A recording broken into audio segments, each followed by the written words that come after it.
Here to explore the other technological advances and city policies that forward thinkers are adopting, please welcome the journalist known for her Alerta Verde environment segment, Vanessa Hawke, and her special guest, Counselor to the President and Chief of Staff under Clinton, policy expert John Podesta.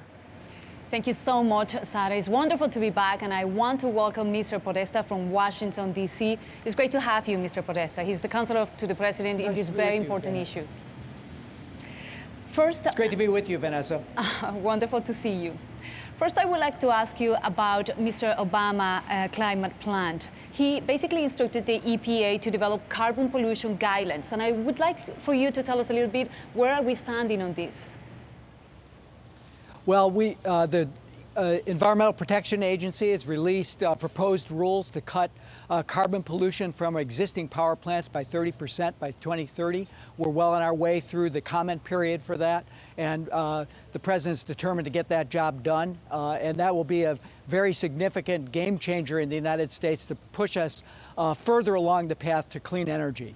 It's part of an overall plan that includes more renewables, reducing methane emissions, cutting back on the use of hydrofluorocarbons, which are so-called super pollutants that are 10,000 times more powerful than CO2.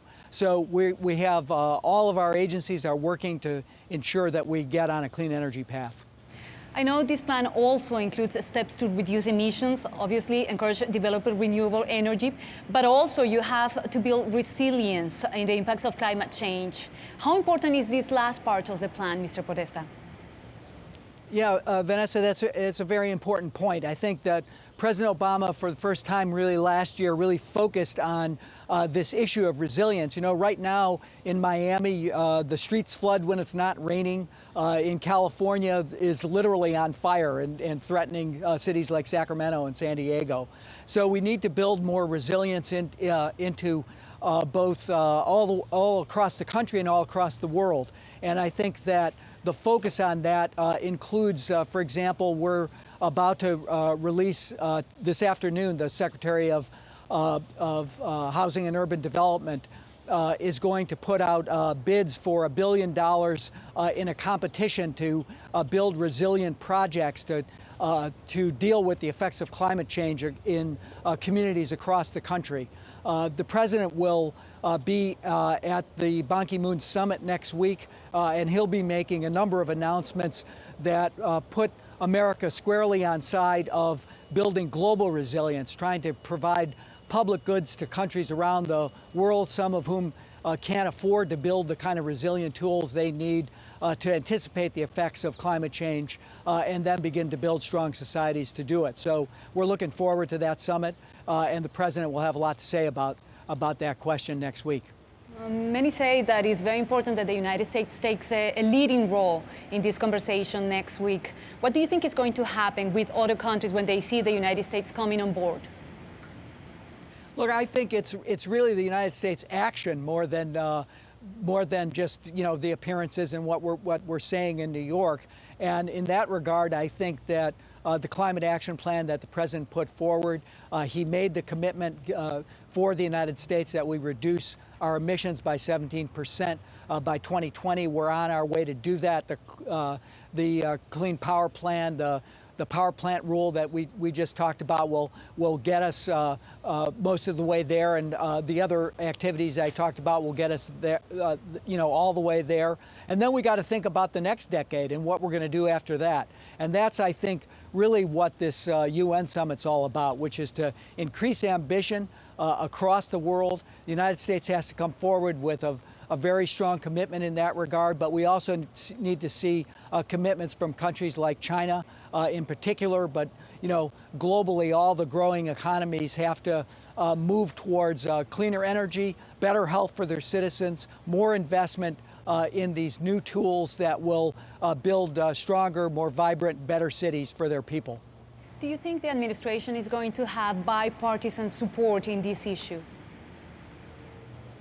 You know, I think we have bipartisan support around the country. Whether we have bipartisan support in the Congress is a different question. I think if you look at what the president's proposed, you see very strong majorities, including majorities of Republicans who support the ideas that the president's put forward. They want to see pollution reduced from power plants, carbon pollution and the other pollutants. It'll increase public health. It'll build a better future for their children. But when you get over to Congress, that's a different story. They're kind of locked down. They've been in league, I think, with the carbon polluters, with the coal and oil industry. Whether we can get any cooperation over the next couple of years remaining in the Obama administration, you know, I'm not certain. But the one thing I am certain about is that with or without them, we're going to get the job done for the American people. We have authority to move to reduce emissions from power plants, as I said, from vehicles. We've made very substantial gains in our auto efficiency, which saves consumer money. We're reducing emissions from methane, from land use, from municipal waste, and also from oil and gas development. So there's a lot of tools that we have under existing law and authorities, and we're going to get the job done. It'd be better and it'd be helpful if we can get some bipartisan support, but right now we don't see much coming from Capitol Hill. You look again across the country, you see Republican mayors in cities like Indianapolis, Orlando, Florida. They're doing great things. You see Republican governors getting on board, but the Congress is a little bit bogged down with the polluters, I have to say. Mr. Podesta, being realistically, do you believe that we can move forward even if we don't have this support from Congress?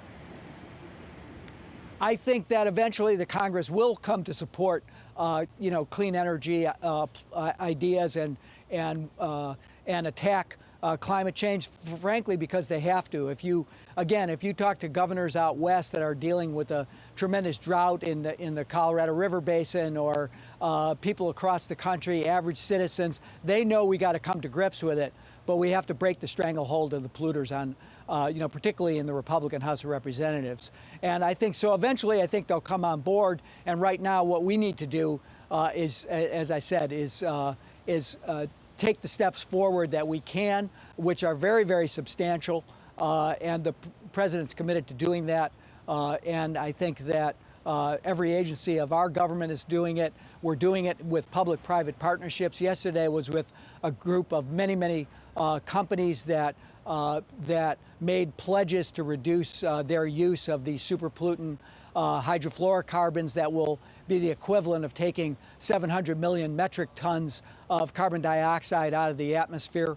And, so it's companies stepping up, it's citizens stepping up, it's governors stepping up. Most importantly for this segment, it's mayors and local cities and activity that's going on at the subnational level that's happening. And eventually, I think the Congress, particularly, as I said, the House of Representatives and the Republican leadership there is a lagging indicator, not a leading indicator. They're going to have to get on board because the American people know that we have to deal with this crisis, and they'll come to support it, and they do support it right now. Mr. Podesta, year after year, we have seen this group of mayors coming together to sign an agreement due to the lack of a federal agreement. How is the administration working with mayors in the different cities? Yes, that's a great point. The climate protection platform that they've put together through the U.S. Conference of Mayors was significant this year. It really calls for more transit, more LED lighting, more efficiency, more use of renewables. The vice president in the earlier segment, Al Gore, my good friend, went through a number of cities, but across the country, in cities maybe that you wouldn't expect, like Houston, Texas, that's on track to use 50% renewables in their fleet. I mentioned Indianapolis, which is electrifying its municipal fleet, along with the more progressive cities in the country. Burlington, Vermont will have 100% renewable electricity soon. Seattle's made the pledge to be carbon neutral over some extended period of time. Not quite as quick as Vatican City, but they'll get there. And what we're doing in the administration is trying to work with them to support them to be flexible in the way we're using our regulation and authorities. Gina McCarthy, a number of our leading cabinet officers were down at the Conference of Mayors and worked with them to come up with the new pledge, and now scores of cities have signed on to that. And I think that it's a very significant action. And if you combine that with the states like California, the RGGI states in the northeast of the United States, the other states in the Pacific Northwest, I think we're all coming together to basically solve this problem, as Al Gore said. Mr. Podesta, talking a little bit about in the international level, we have seen historically that there is success when different nations get involved and actually start to work towards environmental issues, like, for example, the Montreal Protocol. What do you think is going to happen now in the next UN Climate Summit? Well, we're working really hard to make sure that it's successful. The president is personally deeply engaged. He's seeing the Indian Prime Minister at the end of this month. He's really made working on climate change and energy and clean energy a centerpiece of the U.S.-China bilateral relationship. Had a very successful meeting with President Xi Jinping last year in Sunnylands. He's looking forward to seeing him in November. But we've got to get our European colleagues and all these, particularly the developing economies, working towards these solutions so that we can have a successful outcome in Paris in 2015. I'm confident that the U.S. is going to do its part, and we've just got to, again, increase ambition across the board. And while we're doing that, by the way, we can't forget about the fact that there are 500 million people, maybe more, around the world who don't have access to modern energy, and we have to account for their needs with pathways that provide cleaner solutions. That's why the president's committed so much of his effort and attention to the Power Africa initiative to make sure that we provide resources to people that don't have access to modern energy, but do it in a cleaner way than we've done through the 19th and 20th century. Precisely, talking about that, how important do you think it is that developing nations, many of them in South America, start developing, thinking about a clean energy future? I think as I go around, particularly after Rio, the original Rio Summit, Rio +20, and deal with my colleagues in Latin America, I think they have a strong commitment to sustainability, to developing new sustainable patterns of production and consumption.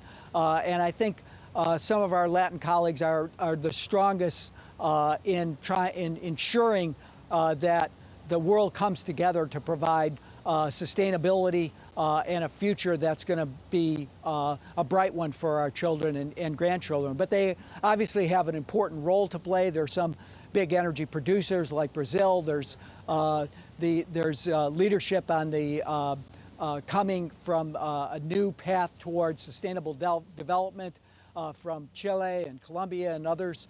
So I think they have a crucial role to play as actually the international system deals with two big challenges. One is this climate challenge we've been talking about this morning. The other is to pursue a development agenda that makes sure that extreme poverty is eliminated in the world. And we can do those two things together if we're thoughtful about it, if we marry the two agendas and we ensure that poverty reduction is done in a context that we're building sustainable economies and taking account of what we need to do to build more resilient economies as well, so that people are lifted up and can live in a world that's not overwhelmed by climate change. Especially because these nations are actually the ones that are greatly affected because of climate change. I know for you it's very important, the future. What do you foresee after 2015, Mr. Podesta? Well, look, I think we need a whole lot of innovation. We need the private sector to come into this game in a very, very big way to provide the new technologies that are going to be necessary to solve the climate crisis.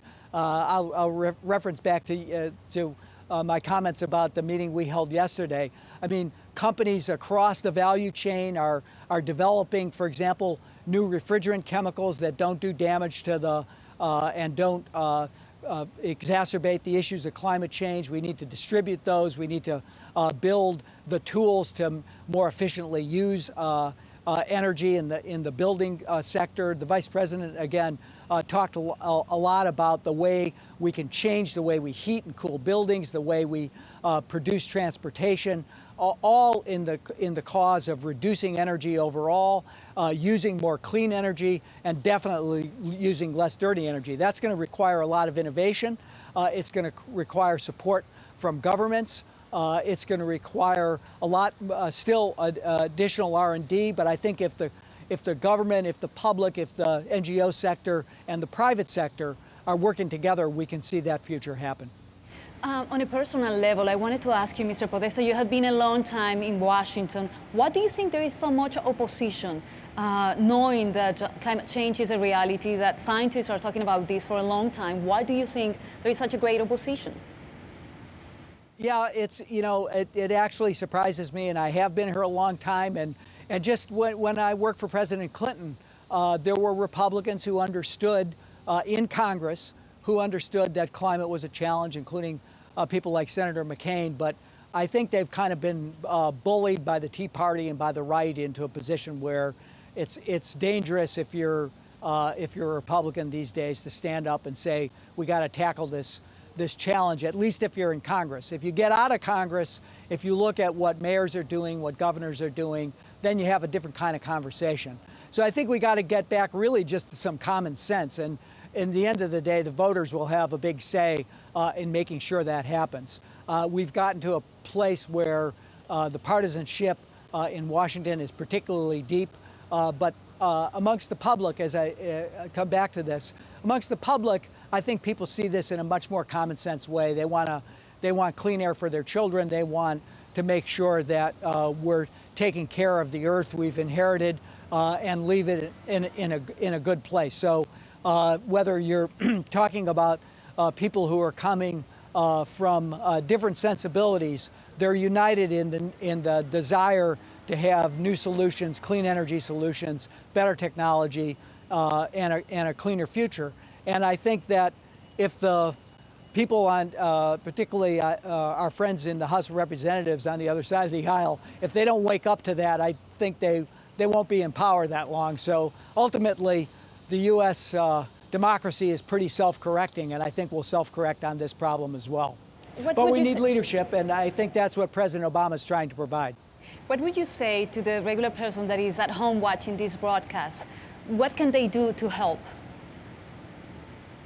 Look, I think that a couple of things. One is that just learning more about the problem and the individual kind of lifestyle choices, including more use of renewable energy. There's all kinds of incentives now for rooftop solar, for more efficiency in the way people lead their own lives, to buy, from the choice of vehicles they choose to purchase, the use of more mass transit, being just observant about the way they're leading their lives and trying to do it in a more sustainable way is quite helpful. But I think they also can help move the country forward by supporting policies and by supporting, quite frankly, candidates who get this issue and want to respond to it. Mr. Podesta, is this a personal issue for you? How important is this for you?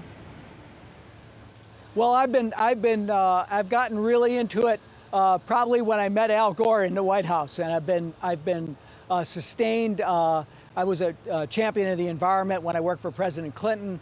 I started a think tank called the Center for American Progress that's picked it up, and that's one of the reasons that President Obama asked me to return to the White House to ensure that the climate action plan he put out last year was successfully implemented, and I think we're doing it.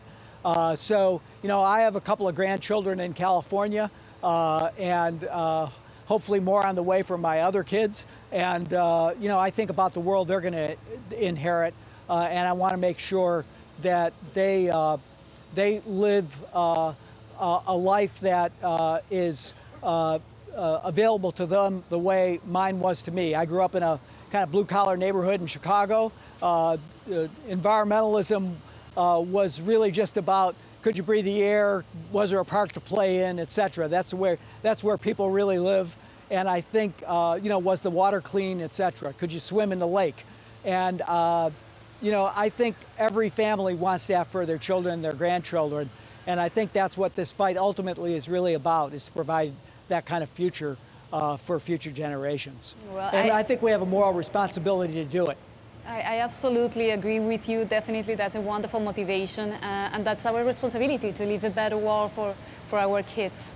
I truly appreciate your time and your expertise and everything that you are doing in Washington. We need more public officials like you, and I thank you so much for your time, Mr. Podesta. Thanks, Vanessa, and I know you have Brad Whitford coming on, so tell him we miss him in the West Wing. Will do. Thank you so much.